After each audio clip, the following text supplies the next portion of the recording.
Assalamu alayka ya Rasulullah. Assalamu alayka ya Habibi ya Nabi Allah ya Rasulullah. Bismillahirrahmanirrahim. Assalamualaikum warahmatullahi wabarakatuh.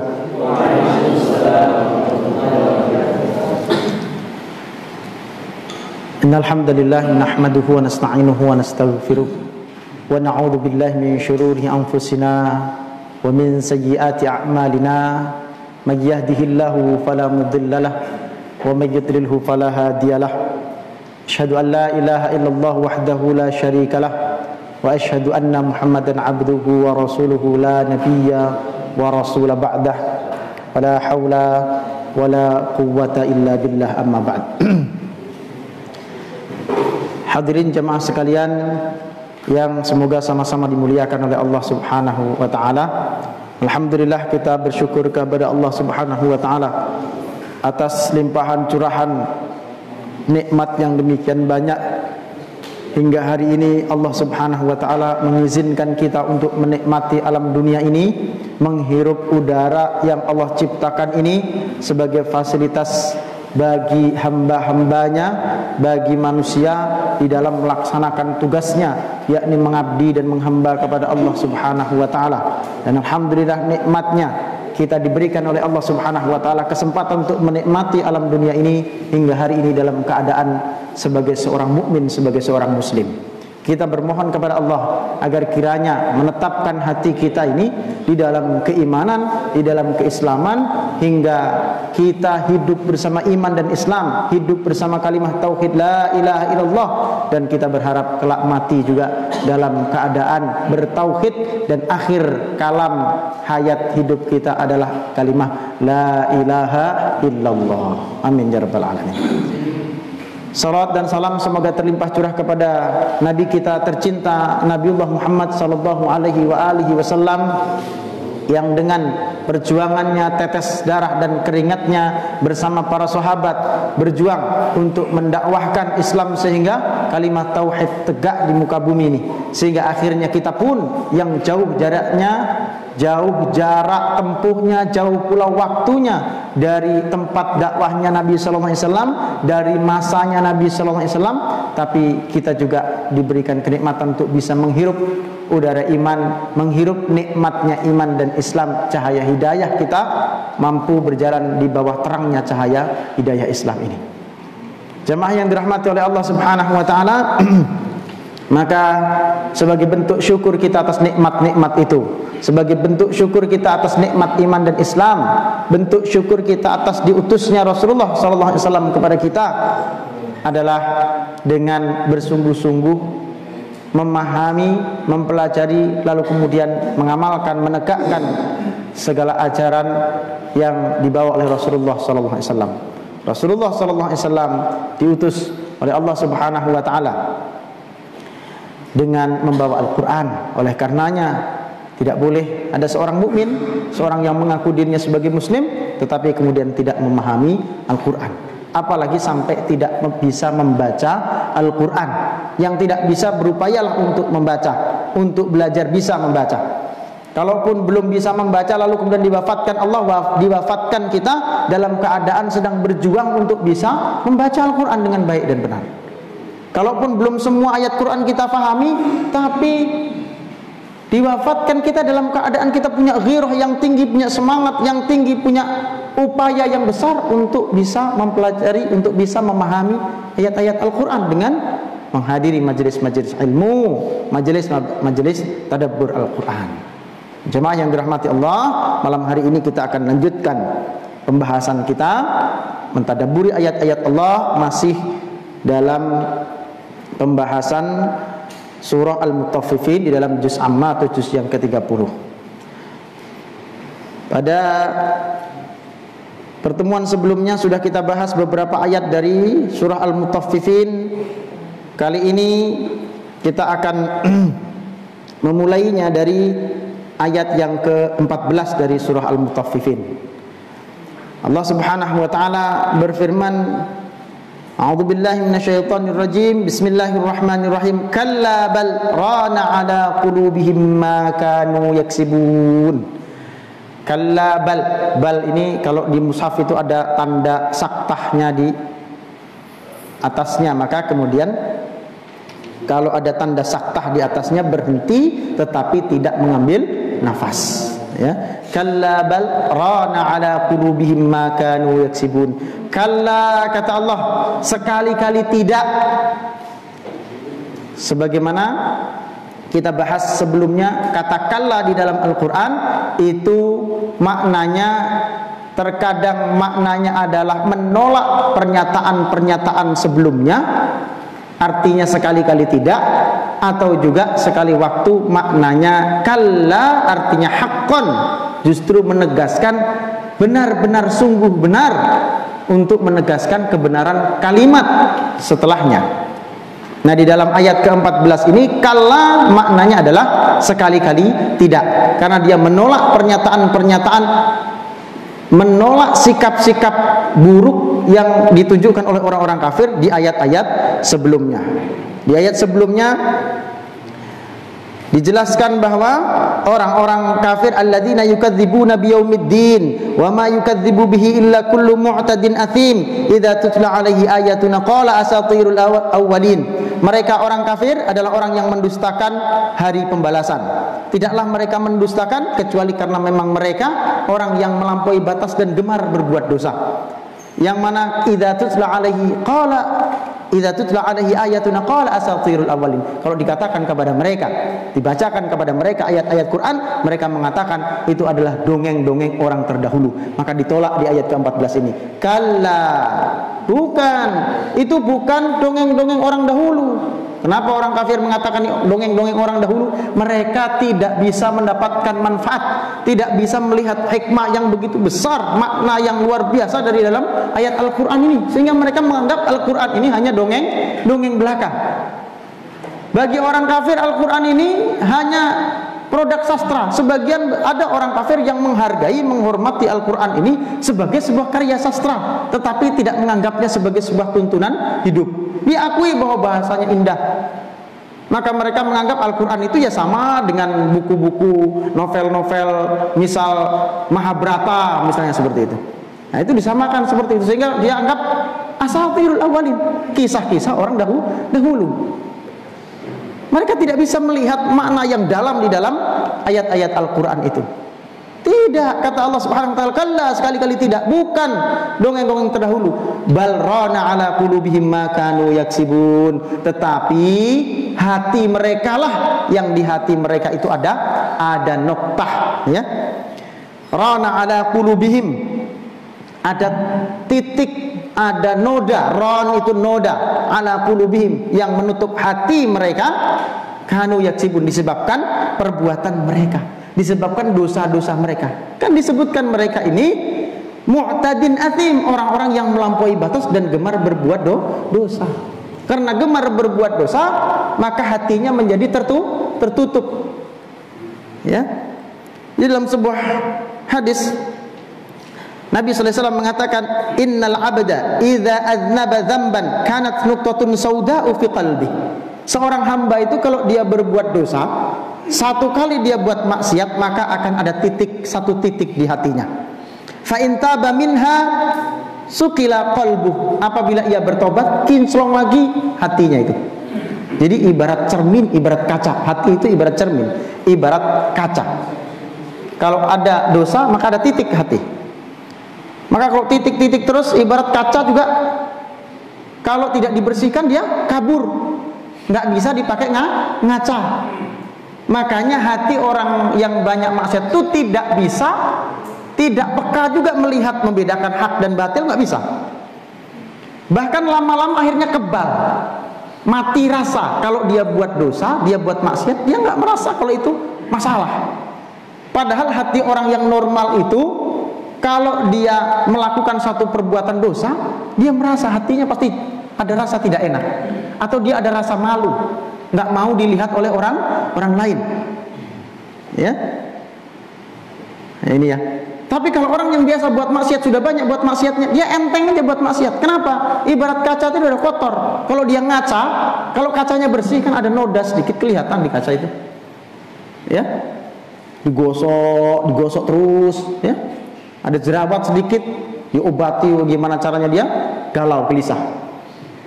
Tapi kalau kacanya yang kabur, kacanya udah banyak, ada kotoran di mukanya, nggak merasa dia orang kacanya udah memang begitu, dia nggak tahu, disangkanya itu ya biasa, memang normal seperti itu. Nah, itu hati orang yang biasa maksiat tertutup itu. Apabila ia bertobat, sama saja dia membersihkan kaca itu. Maka kalau ada kaca kotor, kita harus cepat sadar, cepat dibersihkan. Supaya apa? Supaya jangan sampai nanti kaca itu mengelabui kita malah nggak bisa bersihkan muka karena nggak bisa ngaca. Ya. Wa in zada zadat. Kalau nambah itu titik, nambah satu maksiat, nambah lagi titiknya. Nambah maksiat, nambah titik sampai kemudian akhirnya tertutup. Fadzalika qaulullahi, maka itulah makna dari firman Allah, kata Nabi sallallahu alaihi wasallam, kalla bal rana ala qulubihim ma kanu yaksibun. Ini Nabi sallallahu alaihi wasallam menjelaskan makna daripada ayat ini. Yang dimaksud dengan noda yang menutup hati orang-orang kafir disebabkan perbuatan mereka adalah adanya titik-titik di hati yang akhirnya menutupi hati itu menjadi gelap. Jadi perbuatan maksiat itu menutup hati. Dan bahkan kalau sudah ada titik di hati itu pada akhirnya kemudian mengundang perbuatan-perbuatan maksiat yang lain. Nah, maka dikatakan namanya satu amalan itu punya saudara. Amal baik, amal buruk punya saudara. Amal baik juga punya saudara yang akan saling memanggil amal itu. Ya, seorang tabi'in, Urwah bin Zubair, ya, itu pernah mengatakan, idza ra'aitar rajulu ya'malul hasanata fa'lam anna laha 'indahu akhwatin. Jika kamu melihat seseorang melakukan suatu amal kebaikan, maka ketahuilah bahwa sesungguhnya bagi amal-amal itu dia punya saudara. Fa innal hasanata tadullu ala ukhtiha. Maka kebaikan-kebaikan itu akan mengajak teman-temannya, saudara-saudaranya yang lain. Wa idza ra'aitahu ya'malu sayyi'ata fa'lam anna laha 'indahu akhwatin fa inna sayyi'ata tadullu ala ukhtiha. Begitu juga amal buruk, sayyi'ah, perbuatan buruk itu juga punya saudara. Kalau dikerjakan dia akan ajak saudara-saudaranya yang lain. Orang rajin sholat tepat waktu, sholat jamaah tepat waktu, maka akan mengundang saudaranya yang lain. Sholat rawatib, sudah biasa sholat rawatib, maka akan nambah lagi, sholat duha. Ya, jarang tuh saya lihat ada orang semangat sholat duha tapi nggak sholat fardu misalnya. Ya, mesti diawali sholat fardu dulu, baru dia akan memanggil sholat ibadah-ibadah yang lain. Ya, zakat membuat orang semakin semangat mengeluarkan hartanya, infak, lalu kemudian berwakaf dan lain sebagainya. Akan mengundang saudara-saudaranya, ya. Nah, sehingga apa? Sehingga orang itu menjadi orang yang terbiasa dengan amal-amal kebaikan. Karena apa? Tadi saling memanggil saudaranya. Kalau amal buruk itu memanggil saudaranya sehingga amal keburukan makin banyak, hatinya makin menghitam, dia menjadi orang yang keras, bebal, begitu ya. Menjadi orang yang tidak lagi sensitif terhadap dosa. Sebaliknya, semakin orang banyak melakukan amal kebaikan, maka dia akan semakin sensitif terhadap keburukan dan dosa. Kalau dia buat dosa sedikit saja, galaunya luar biasa. Ya, galaunya luar biasa. Dan Allah pun akan semakin sensitif kepada hamba-hamba yang bertakwa, kepada hambanya yang biasa amal soleh, kepada hamba-hambanya yang taat. Itu Allah sensitif sekali, cemburunya besar Allah itu kepada hambanya yang beramal banyak amal solehnya. Namanya cemburu itu kan kepada orang yang kita cintai. Sering saya berikan contoh, ibarat kepada anak. Kalau kita punya anak kita sendiri nakal, buat salah, mucil, kita marahi, bahkan mungkin ketek kupingnya, dikasih hukuman kalau dia punya anak. Tapi ada anak tetangga main hujan-hujanan, main lumpur, main paret, berenang di paret yang tidak ada airnya misalnya. Kita biarin aja, kita nggak pernah marah. Jangan lah, jangan. Atau kita datang kita pukulin anak orang itu, mungkin kan? Nggak mungkin kan? Kenapa? Bukan anak kita, tidak ada urusan. Paling kita ketawain, ya kan? Kita foto sebentar, baru kita posting di Facebook. Anak siapa ini lucu betul, gitu kan? Kita biarkan aja. Kenapa? Bukan anak kita nggak sayang sama dia. Tapi kalau yang kita sayang, dia buat salah sedikit pasti kita tegur. Dia salah sedikit kita hukum bahkan. Begitu juga Allah kepada hamba-hambanya yang soleh. Maka kalau kemudian ada orang yang rajin sholat lalu kemudian salah sedikit, kok ada hukuman datang dari Allah? Ya, buat dosa sedikit ada hukuman dari Allah. Loh, saya ini udah rajin sholat kok kayaknya justru makin banyak masalah. Rupanya dia ngumpulin dosa-dosa kecil yang beberapa kali dia lakukan. Jangan terus, wah enggak enak jadi orang soleh, salah sedikit langsung dihukum. Enggak. Allah justru ingin cepat menghapus dosanya, ingin cepat mengingatkannya supaya dia tidak larut. Maka sempat di pertemuan yang lalu kita ungkapkan salah satu riwayat dari seorang ulama, Sufyan Ats-Tsauri, itu pernah merasa dihukum oleh Allah Subhanahu wa taala selama 5 bulan tidak bisa sholat tahajud, tidak bisa bangun malam gara-gara dia pernah melakukan satu dosa. Dosa apa itu? Ketika dia masuk masjid ada orang sholat nangis, terus dia langsung dalam hatinya riya gitu. Orang lagi sholat nangis dia bilang riya, itu kan bersangka buruk, suudzon. Sejak saat itu 5 bulan ke depannya dia tidak bisa bangun malam untuk sholat tahajud. Nah, kalau di sini ada yang sudah bukan 5 bulan lagi, 5 tahun bisa sholat tahajud, berarti banyak betul sangka buruknya nih semua orang. Nah, ini kita harus banyak bertaubat kepada Allah Subhanahu wa taala. Lain-lain lagi kalau orang banyak amal buruknya, orang kafir, orang ahli maksiat. Ya. Justru hati-hati kalau orang kafir, orang ahli maksiat, Allah seringkali kemudian biarkan dia tidak ditegur, tidak dihukum oleh Allah Subhanahu wa taala.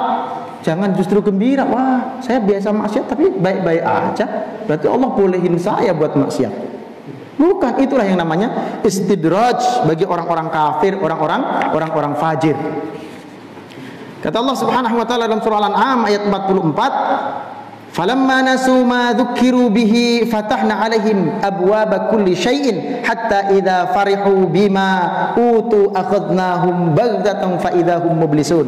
Maka tatkala mereka melupakan peringatan yang telah diberikan kepada mereka, kami pun, kata Allah, membukakan semua pintu-pintu kesenangan untuk mereka, sehingga apabila mereka bergembira dengan apa yang telah mereka yang telah diberikan kepada mereka itu, kami siksa mereka dengan tiba-tiba, maka ketika itu mereka terdiam berputus asa. Ya, itu namanya istidraj. Hati-hati kalau biasa buat maksiat tapi kemudian malah justru nikmat banyak, rezeki makin banyak, padahal ya makin ditunda sholat, makin ditinggal ibadah, makin banyak rezekinya. Itu makin istidraj, makin bahaya. Dalam sebuah hadis yang diriwayatkan oleh Imam Ahmad, kata Nabi sallallahu alaihi wasallam, "Idza ra'aita Allah Ta'ala yu'til 'abda minad dunya ma yuhibbu wa huwa muqimun 'ala ma'asihi fa inna ma dzalika minhu istidraj." Kalau kamu melihat orang yang diberikan oleh Allah itu nikmat dunia, nikmat materi yang dia sukai, yang dia banyak dia dapatkan, satu nikmat yang ia cintai, akan tetapi kita lihat bahwa orang itu istiqomah di dalam maksiat kepada Allah Subhanahu wa taala, maka ketahuilah tidak lain tidak bukan itu adalah istidraj, kata Nabi sallallahu alaihi wasallam. Ya, istidraj, orang buat maksiat, orang enggak pernah sholat. Jadi enggak jangan iri kalau ada orang, Ustaz enak, kayaknya enak, saya ingin seperti kawan saya itu, ya. Kenapa? Kawan saya itu kaya raya sukses, padahal dia nggak belajar agama, Ustaz. Nggak di pesantren kayak saya ini, tapi dia hidupnya enak, fasilitas lengkap, mewah, bisnisnya lancar terus, padahal sholat aja kayaknya nggak pernah. Ya minimal setidaknya saya nggak pernah lihat dia di masjid. Ya, jangan iri. Bisa jadi itu istidraj, walaupun kita tidak boleh bersangka buruk sama orang lain. Tapi jangan iri dulu. Ya. Jangan terus, wah kalau gitu saya tinggalkan saja agama ini, saya lebih sibuk aja memburu dunia. Hati-hati, itu namanya istidraj. Apalagi lalu kemudian dia sudahlah diberi rezeki banyak. Di antara bentuk istidraj itu adalah ketika dia itu ketika melakukan maksiat tuh nggak ada halangan, lancar dia kalau melakukan maksiat. Kalau mau buat ibadah, kalau mau buat ketaatan, halangannya banyak betul. Ya, mau berangkat ke masjid, corona. Mau datang ke diskotik, ada yang traktir. Nah ya kan? Mau nongkrong kumpul-kumpul nggak jelas, wah difasilitasi banyak diskonnya. Ya, mau Jumatan tutup masjidnya. Oh, hati-hati kalau kemudian jangan-jangan ini lalu kemudian orang dimudahkan untuk maksiat, ini jangan-jangan istidraj ini. Jalan maksiat terbuka lebar, tapi jalan ibadah, jalan taat sulit. Nah, ini ya. Tapi dunia dibukakan, diberikan kenikmatan, itu tanda istidraj, itu bahaya.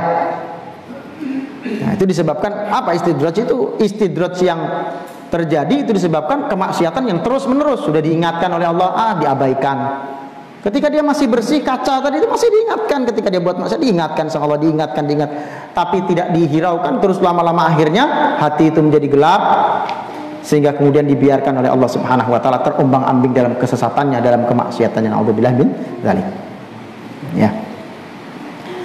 Kita lanjutkan ayat yang ke-15. Kalla innahum 'an rabbihim yawma idzil lamahjubun. Nah, kalla di dalam ayat ini tadi sudah dijelaskan, ada kalanya kalla itu maknanya adalah sekali-kali tidak, menolak pernyataan yang sebelumnya. Ada kalanya kalla itu maknanya sungguh-sungguh benar, haqqan. Nah, di dalam ayat ini makna kalla artinya adalah haqqan, sungguh-sungguh benar. Innahum ar-rabbihim yawma idzil lamahjubun. Sesungguhnya mereka itu nanti di hari akhirat nanti mereka akan terhalang untuk melihat Rabb mereka, untuk melihat Allah. Orang kafir tidak akan bisa melihat Allah nanti di akhirat. Padahal melihat Allah ini, melihat wajah Allah ini, tapi nggak boleh dibayangkan wajah Allah seperti wajah siapa, gitu, nggak boleh. Ya, pokoknya disebut melihat Allah itu adalah nikmat yang paling tinggi bagi orang mukmin nanti di akhirat. Nikmat yang paling tinggi nanti di akhirat. Ya. Di dalam surah Al-Qiyamah ayat 22 sampai 23 kata Allah, wujuhu yawma idzin nadhirah ila rabbiha nadhirah. Wajah-wajah orang mukmin pada hari itu nadhirah, berseri-seri. Ila rabbiha nadhirah, mereka memandang Rabb mereka, memandang Tuhan mereka. Ini nikmat yang paling agung. Dalam hadis disebutkan bahwa ketika orang-orang mukmin itu sudah masuk ke dalam surga, sudah menikmati nikmat-nikmat di dalam surga, semua sudah nikmat, ditanya oleh Allah Subhanahu wa taala, masih mau nikmat lagi? Mereka orang-orang mukmin ini ya, ketika ditanya penduduk surga, masih mau nikmat yang lebih besar dari ini? Mereka mengatakan, kayaknya udah nggak ada lagi, ini udah paling top lah ini. Ya. Nikmat di surga ini, nikmat semua sudah dia nggak terbayang, karena di dunia dulu nggak ada nikmat sehebat itu. Di dunia kan semua orang pasti pernah menghayal nikmatnya kalau begini, nikmatnya kalau begitu. Pas masuk di surga, semua bayangan kenikmatan di dunia itu nggak ada. Maksudnya nggak ada apa-apanya, ya, dibandingkan dengan kenikmatan surga. Jadi ketika ditanya mau kenikmatan yang lebih, bingung dia, nikmat yang lebih yang seperti apa? Ternyata nikmat yang paling agung adalah nikmat melihat Allah Subhanahu wa ta'ala. Dalam hadis riwayat Muslim dikatakan, ama innakum satu'raduna ala rabbikum fatarawna rabbakum kama tarawna hadzal qamar. Kata Nabi sallallahu alaihi wasallam, ketahuilah sesungguhnya kalian nanti akan dihadapkan kepada Rabb kalian, maka kalian akan melihat Rabb kalian itu sebagaimana kalian melihat bulan.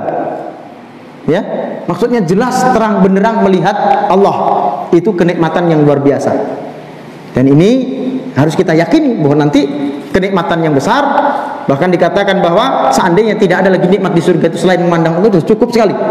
Itu nikmat yang paling agung. Nah, ini harus kita yakini, dan ini adalah akidah Ahlus Sunnah wal Jamaah. Karena di antara sempalan sekte Islam ada sekte yang menyimpang, yang di antara akidahnya adalah tidak meyakini adanya perjumpaan nanti dengan Allah Subhanahu wa taala di surga nanti, di akhirat. Mereka menganggap bahwa nanti tidak akan melihat kita kepada Allah Subhanahu wa taala. Enggak bisa. Padahal ini akidah Ahlus Sunnah wal Jamaah. Ya. bahwa nanti orang mukmin itu akan melihat Rabbnya. Sedangkan orang-orang Mu'tazilah ini orang yang sesat, ya, sekte yang sesat, menyimpang, mereka menganggap bahwa nanti tidak akan melihat Allah. Apa dalilnya? Dalilnya ini syubhat mereka sebenarnya, ya, kerancuan dalil yang rancu sebenarnya. Tentu dibantah oleh para ulama Ahlus Sunnah wal Jamaah. Mereka berdalih kepada surah Al-A'raf ayat 143, ya, di mana ketika itu Nabi Musa alaihi salam berjumpa, ya, bermunajat kepada Allah. Walamma jaa Musa limiqatiha wa kallamahu rabbuhu qala rabbi arini anzur ilaik. Tatkala Musa datang untuk bermunajat kepada kami pada waktu yang telah kami tentukan, maka Nabi Musa berdoa, rabbi arini anzur ilaik, ya Allah, nampakkanlah dirimu kepadaku agar aku bisa melihatmu, kata Nabi Musa alaihi salam. Lalu kemudian Allah Subhanahu wa taala menjawab, qala, Allah menjawab, lan tarani walakin inzur ilal jabali fa in istaqarra makanahu fasawfa tarani falamma tajalla rabbuhu lil jabal faj'alahu dakkan wa kharra Musa sa'iqan falamma afaqa qala subhanaka tubtu ilaika wa ana awwalul mu'minin. Kata Allah Subhanahu wa taala, sekali-kali kamu tidak akan sanggup untuk melihatku, tapi lihatlah ke arah bukit itu, maka jika ia tetap di tempatnya, niscaya kamu dapat melihatku. Tatkala Rabbnya menampakkan dirinya pada gunung itu, dijadikannya gunung itu hancur luluh dan Musa pun jatuh pingsan. Maka setelah Musa sadar kembali, ia berkata, Maha suci Engkau, aku bertobat kepadamu dan aku adalah orang yang pertama-tama kali beriman. Ayat ini menunjukkan, kata orang Mu'tazilah, Allah tidak mungkin dilihat, termasuk nanti di surga. Tentu ini dibantah. Memang ini menunjukkan Nabi Musa tidak bisa melihat. Kenapa? Nabi Musa masih di dunia. Matanya mata jasad, mata jasmani di dunia. Ya, di dunia tidak bisa melihat. Tapi nanti di surga, sebagaimana dijelaskan hadis Nabi tadi, kalau orang Mu'tazilah langsung membenturkan antara hadis yang sahih tadi dengan ayat ini. Hadis sahih tadi langsung dibatalkan, dianggap dhaif maknanya, dhaif matannya, sehingga yang benar ini adalah ayat ini. Betul, ayat ini betul. Nabi Musa tidak bisa melihat ketika di dunia, tapi ketika di akhirat bisa melihat. Bahkan justru kalau kita cermati, ayat ini justru menunjukkan bahwa sebenarnya Allah itu bisa dilihat. Buktinya apa? Buktinya Nabi Musa meminta pengen lihat Allah. Nabi Musa ini nabi ini cerdas, ya kan? Diberi ilmu pengetahuan. Tidak mungkin meminta sesuatu yang tidak mungkin. Kan begitu ya? Rupanya kita bisa memahami, kita bisa menyimpulkan bahwa Nabi Musa itu sudah mendapatkan ilmu bahwa orang mukmin bisa melihat Allah. Tapi itu di surga. Cuma Nabi Musa ini rupanya tidak sabar waktu itu. Pengen cepat-cepat lihat Allah. Maka Allah Subhanahu wa taala lihat bukit. Kalau bukit itu masih ada di tempatnya, berarti kamu bisa melihat. Kalau enggak bisa. Maka bukit itu kemudian hancur dan Nabi Musa alaihissalam pingsan. Ya. Ayat yang lain juga yang digunakan sebagai dalih orang-orang Mu'tazilah, mereka mengatakan, berdalih dengan ayat 103 surah Al-An'am, la tudrikul absar wa huwa yudrikul absar wa huwal latiful khabir. Dialah Allah tidak akan dicapai oleh penglihatan mata, sedang Dia dapat melihat segala penglihatan itu, dan Dialah yang maha halus lagi maha mengetahui. Lagi-lagi tentu yang dimaksud ini ketika di dunia. Ketika di akhirat, sebagaimana dijanjikan oleh Allah Subhanahu wa taala melalui lisan Rasulnya, juga dijanjikan bahwa nanti orang mukmin akan melihat Allah. Dan itu keindahan yang luar biasa. Ya, keindahan yang luar biasa. Ya, bahkan Nabi sallallahu alaihi wasallam di dalam sebuah hadis yang diriwayatkan Imam Muslim, Nabi sallallahu alaihi wasallam mengatakan, ketahuilah tidak ada seorang pun di antara kalian yang bisa melihat Rabbnya, melihat Allah sampai dia mati. Jadi kalau mau lihat Allah, mati dulu. Ya, nanti di akhirat lihat Allah. Ya. Rasulullah sallallahu alaihi wasallam juga ketika masih hidup nggak pernah lihat Allah. Bahkan ketika Mi'raj, di dalam sebuah hadis riwayat Imam Muslim, Abu Dzar bertanya kepada Nabi sallallahu alaihi wasallam, "Ya Rasulullah, apakah engkau melihat Allah secara langsung?" Kata Abu Dzar bertanya kepada Rasulullah. Maka Rasulullah menjawab, ada hijab. Aku tidak bisa melihat langsung, ada hijab berupa cahaya yang membatasi penglihatanku, kata Nabi sallallahu alaihi wasallam. Beliau tidak bisa melihat Allah Subhanahu wa taala secara langsung. Kenapa? Nabi sallallahu alaihi wasallam statusnya masih sebagai makhluk dunia. Ya. Tapi nanti di akhirat ketika sudah di surga bukan sesuatu yang tidak mungkin. Bahkan Ummul Mukminin Aisyah radhiyallahu anha mengatakan bahwa kalau ada yang mengatakan bahwa Rasulullah pernah melihat Allah secara langsung, maka sesungguhnya dia telah berdusta. Rasulullah pun tidak pernah melihat Allah Subhanahu wa taala. Tapi nanti di akhirat bukan hanya Rasulullah tapi orang-orang mukmin yang tinggal di surga akan melihat Allah Subhanahu wa taala sebagai kenikmatan karunia yang besar. Tsumma innahum lasalul jahim. Ayat ke-16-nya. Kemudian sesungguhnya mereka benar-benar akan masuk ke dalam neraka. Mereka tidak bisa melihat Allah. Artinya mereka tidak akan masuk surga, maka mereka dimasukkan ke dalam neraka. Tsumma yuqalu hadzal ladzi kuntum bihi tukadzibun. Kemudian dikatakan kepada mereka, inilah azab yang dahulu kamu dustakan. Kamu dulu mendustakan ayat-ayat Allah. Mereka diejek. Jadi kalimat ini adalah kalimat ejekan. Ketika nanti mereka sudah di neraka, ya.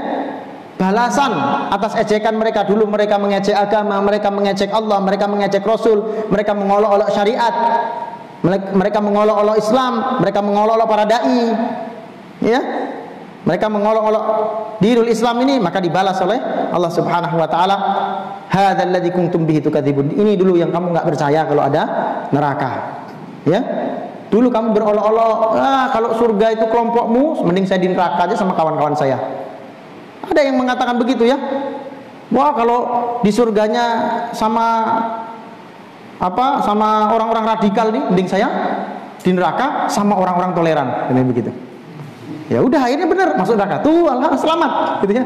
Nikmati itu sebagaimana kamu dulu bercita-cita. Sekarang dia ngomong begitu sambil senyum-senyum, sambil ketawa-ketawa mungkin. Tapi nanti kita lihat apakah kira-kira masih bisa ketawa nanti mereka di sana. Ya. Nah, ini ya. Diolok mereka itu. Kemudian ayat 18-nya, kalla inna kitabal abrari lafi 'illiyyin. Kalla di dalam ayat ini juga maknanya adalah haqqan, sungguh benar. Inna kitabal abrari lafi 'illiyyin. Sesungguhnya catatan orang-orang al-abrar itu fi 'illiyyin. Siapa al-abrar? Al-abrar itu jamak dari kata bar. Orang yang melakukan suatu amalan yang disebut bir. Bukan bir minuman itu, bukan ya. Bukan bar itu berarti orang-orang yang minum bir, bukan. Walaupun itu kemudian ya, wallahu alam. Apakah kemudian itu nama-nama itu digunakan untuk mengolok syariat, wallahu alam. Kan bar tempat naruh bir kan gitu ya. Bukan itu, wallahu alam ya. Kok bisa ada kata seperti itu? Bar orang yang melakukan perbuatan yang disebut albir, ya. Kalau banyak maka abrar, jamak. Orang yang melakukan albir. Maknanya adalah kebaikan. Kalau dalam bahasa Arab kebaikan itu ada beberapa kata yang sering digunakan. Kadang-kala kebaikan itu menggunakan kata al-khair. Ya kan? Al-khair. Apa bedanya? Ya, ada kadang menggunakan kata al-khair, kadang menggunakan kata al-ma'ruf, dan ada juga kata al-bir. Kata al-khair maknanya adalah kebaikan yang bersifat umum. Ya, bersifat umum, bisa ditujukan kepada satu perbuatan, bisa ditujukan kepada satu sifat, bisa ditujukan kepada satu benda, misalnya as-sholatu khairum minan naum. Salat itu lebih baik daripada tidur. Ya. Atau hal lain misalnya. Apa misalnya? Ad-dajjaju khairum minal baydah, misalnya begitu. Ayam itu lebih baik daripada telur. Nah, itu santri itu biasanya. Motonya santri. Kan pakai khair, ya. Tidak pakai bir, tidak pakai ma'ruf, kan begitu ya. Kalau ma'ruf itu adalah cenderung diberikan atau maknanya adalah kebaikan yang ditujukan untuk perbuatan atau perkataan. Ya, kuntum khairu ummah ukhrijat lin-nas ta'muruna bil ma'ruf wa tanhauna 'anil munkar. Perkataan yang baik, perkataan yang ma'ruf. Ma'ruf ini juga seakar kata dengan kata urf. Urf itu artinya adat, kebiasaan. Ya. Adat kebiasaan. Ada siapa di dalam situ? Ya. Urf, adat kebiasaan, maksudnya adalah kebaikan yang dikenal, Ya, kebaikan yang dikenal secara umum di masyarakat suatu tempat dari perbuatan ataupun perkataan. Nah, kalau kata albir itu adalah kebaikan yang sifatnya dipersembahkan kepada pihak lain. Ya. Akhlak yang baik, makanya di dalam hadis disebutkan albirru husnul khuluq. Yang disebut dengan albir itu adalah husnul khuluq, akhlak yang baik. Akhlak yang baik itu adalah perilaku kita kepada orang lain, kepada pihak lain. Kepada Allah kita mesti punya akhlak. Ada pihak lain yang diberikan bakti, itu namanya albir. Ya. Lan tanalul birra hatta tunfiqu mimma tuhibbun. Tidaklah engkau sampai kepada satu kebaktian, bakti yang benar-benar bakti, sampai engkau menginfakkan sesuatu yang engkau cintai. Ya, sesuatu yang kita cintai kita berikan kepada pihak lain, kepada orang lain, maka itu namanya albir. Kata Allah Subhanahu wa taala, Kitab al-abrar, catatan orang-orang yang berbuat kebaikan ini disimpan di satu tempat yang namanya illiyun atau illiyin ini. Apa itu illiyin atau illiyun ini? Nah, maknanya adalah secara bahasa maknanya adalah tempat yang tinggi. Ya. Dalam tafsir Ibnu Katsir disebutkan beberapa pendapat, di antaranya Ibnu Abbas, dia mengatakan bahwa yang dimaksud dengan illiyin itu adalah di atas langit ketujuh. Ya, dalam tafsir Ibnu Katsir pula disebutkan pendapat dari Qatadah yang mengatakan bahwa illiyun itu tempatnya di Sidratil Muntaha, di sebelah kanannya arsy, di bawah sebelah kanannya arsy. Demikian kata Qatadah sebagaimana dikutip oleh Ibnu Katsir dalam tafsirnya. Ya, jadi tempat yang tinggi, tempat untuk menyimpan catatan-catatan amal soleh. Kalau kemarin sudah kita jelaskan bahwa orang-orang fajir itu ditempatkan juga di tempat yang buruk, apa namanya? Sijjin, tempat yang menyeramkan, mengerikan. Dikatakan ada yang berpendapat bahwa itu ada di lapis ketujuh di bawah bumi. Ini sebaliknya, di atas lapis ketujuh dari langit. Ini bagi orang mukmin, catatan orang mukmin. Ya. Wa ma adraka ma illiyun. Apa itu illiyun? Kitabum marqum. Catatan yang marqum. Kemarin kan dijelaskan juga kalau bagi orang-orang fajir, sijjin itu juga kitabum marqum. Marqum maknanya adalah yang terjaga dengan rapi, tidak bisa diotak-atik, tidak ada yang bisa menyentuh, tidak ada yang bisa merubah. Marqum itu berasal dari kata raqam, apa artinya? Raqmun, nomor. Berarti dinomori, dikasih nomor. Ya, supaya apa? Supaya mudah mencarinya, nggak bisa keliru. Sebut namanya misalnya Agus Fitrianto gitu ya, nomor 47, langsung dihabis. Ibarat gini, kalau kita pernah ke Islamic Center, pernah? Islamic Center pernah? Oh, nggak pernah. Itu kita kalau masuk ada locker, banyak kan? Pas kita mau masuk kita titipkan sandal kita, ya, titipkan sandal saya nggak pernah saya titip, nggak ada yang minat soalnya. Masukkan, terus dikasih apa? Dikasih nomor. Itu ada nomornya di situ. Ya, begitu datang, ya, selesai kita mau pulang, kita kasih aja nomor itu. Orangnya langsung nggak nanya nama kita, nggak minta KTP, langsung tahu dibuka, ya kan? Kita nggak perlu heran, kok tahu Pak? Hebat betul, ya ada nomornya, kan gitu ya. Marqum itu maksudnya. Ya, ada nomornya, ada tandanya, ditandai. Sehingga apa? Tidak mungkin salah, tidak mungkin tertukar. Jadi kalau amal kebaikan itu sudah dicatat oleh Allah Subhanahu wa taala, amal keburukan juga sudah dicatat, tidak mungkin tertukar. Maka jangan pernah khawatir, kalau orang sudah beramal soleh, tidak mungkin tertukar amal kebaikan itu. Tidak mungkin tertukar amal kebaikan itu. Ya. Ada cerita, ada orang, ada kisah dulu. Ada orang beramal soleh, mau amal soleh di satu kampung itu, dia bingung mau amal soleh kepada siapa, tapi dia ingin beramal soleh tanpa diketahui orang lain. Dia taruh harta kekayaan, ya, sekantong uang itu ditaruh di tengah jalan malam-malam. Ya, ternyata malam itu diambil oleh seorang ahli maksiat. Begitu siangnya tahu ternyata yang mengambil itu, yang mendapatkan sedekahnya itu adalah ahli maksiat. Maka dikatakan, apakah kemudian orang ini berdosa karena kemudian membiayai kemaksiatan? Tidak. Ketika dia meletakkan itu sudah dicatat oleh Allah Subhanahu wa taala sebagai sebuah kebaikan. Ya, dicatat sebagai sebuah kebaikan, enggak tertukar, enggak.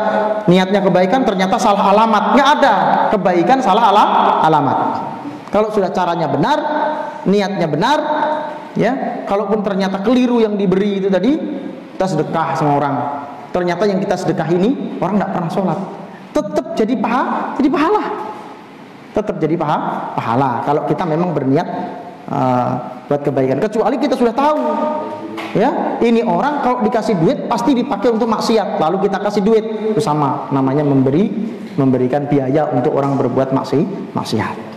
Nah ini betapa adilnya Allah Subhanahu wa taala kepada hamba-hambanya yang berbuat maksiat, maka kemudian tidak bisa tertukar amal buruknya, orang yang berbuat baik juga tidak akan tertukar amal baiknya. Sehingga kita tidak perlu khawatir, tidak perlu was-was, jangan-jangan nanti amal solehku, catatan amalku ada yang ngehack, keedit sendiri, ketukar sama teman. Nah, nggak bisa. Ya, nggak bisa, insya Allah. Kita berdoa kepada Allah Subhanahu wa taala, semoga Allah Subhanahu wa taala memberikan kepada kita kekuatan untuk senantiasa istiqomah di atas al-iman, di atas al-Islam, sehingga kita kelak dikumpulkan di jannahnya Allah Subhanahu wa taala di tempat yang tinggi dan berjumpa memandang wajah Allah Subhanahu wa taala yang mulia. Amin ya rabbal alamin. Usikum nafsi bittaqwallah ihdinas siratal mustaqim. Billahi taufiq wal hidayah wa ridha wal inayah. Wassalamualaikum warahmatullahi wabarakatuh. Gabunglah bersama gerakan Infak Peduli Dakwah. Hanya dengan mendonasikan dana Anda sebesar Rp50.000 setiap bulan, berarti Anda telah membantu syiar dakwah Islam hingga ke berbagai wilayah pedalaman Kalimantan Timur.